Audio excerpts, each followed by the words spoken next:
Getting this human birth, with the freedoms and resources where one is free of the 8 freedomless states, is difficult. Having let go of the mundane happiness of this life, to make the freedoms and resources meaningful is difficult. Having seen the faults of samsara, to accomplish the state of nirvana is difficult. Even if someone should practice genuine dharma, to gather the perfect conditions is difficult. To have a disciple who is able to practice with untiring faith is difficult. To have a retreat with everything one needs and with nothing that is fearful or harmful is difficult. To have a friend with the same mindset and action that's concordant with the tenet's view and conduct is difficult. To have a body that's workable, free of sickness or pain, is difficult.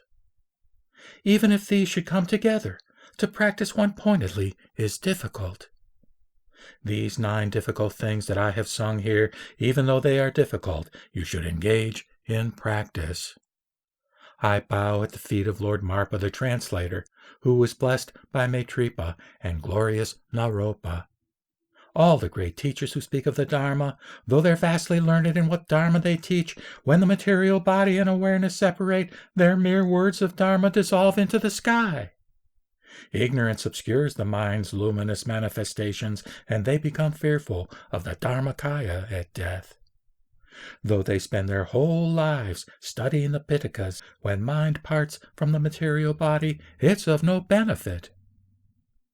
All meditators who practice shamatha have powerful experiences, vivid and clear, and are happy thinking that experience is vipassana.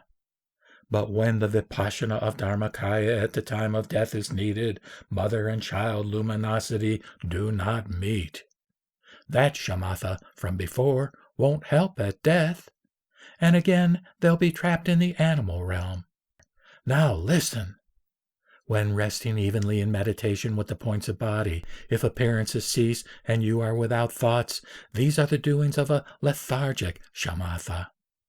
But when you rouse yourself with mindfulness, it's like a candle, self-luminous and shining bright, or like a flower that's naturally vivid and clear, like looking with your eyes at the glow of the sky. Awareness emptiness is naked, open, and clear. That non-conceptuality that's luminous and clear is the arising of the shamatha experience. On the basis of that meditative experience, while supplicating the precious jewels, gain certainty by studying and contemplating the Dharma. Take the vipassana that brings the understanding of no self, and tie the sturdy rope of shamatha to that. Then the strong, noble being, with love and compassion, through the mighty strength of rousing bodhicitta to benefit others, having been lifted up with a pure aspiration to the completely pure path of seeing, there vipassana directly realizes the purity that cannot be seen, and then the faults of mind's hopes and fears will be known. Without going anywhere, you'll arrive at the Buddha's ground. Without looking at anything, you'll see Dharmakaya. Without achieving anything, your aim will be spontaneously accomplished. Work with mind like this. What defines appearances is that they do not arise. If they seem to arise, that's just clinging to things as real. What defines samsara is that it's baseless and rootless. If a base or root is found, that's merely a thought. What defines mind is union, inseparability. If you separate its features, then you have wishful thinking. What defines a true guru is to have a lineage. Those who make things up themselves are deluded. The nature of mind, which is like the sky, is obscured by concepts like thick southern clouds. Let this upadesha of a qualified guru be like the element of wind that blows them away. Even concepts themselves are luminosity, and experience dawns like the sun and moon.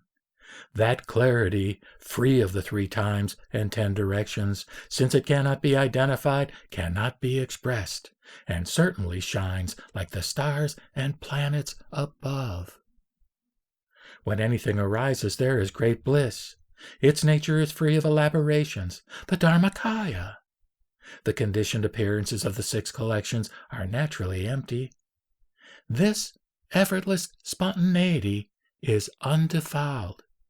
Within this basic nature, completely relaxed, wisdom that's fixation-free abides continually. The inseparable 3 kayas, how incredible indeed!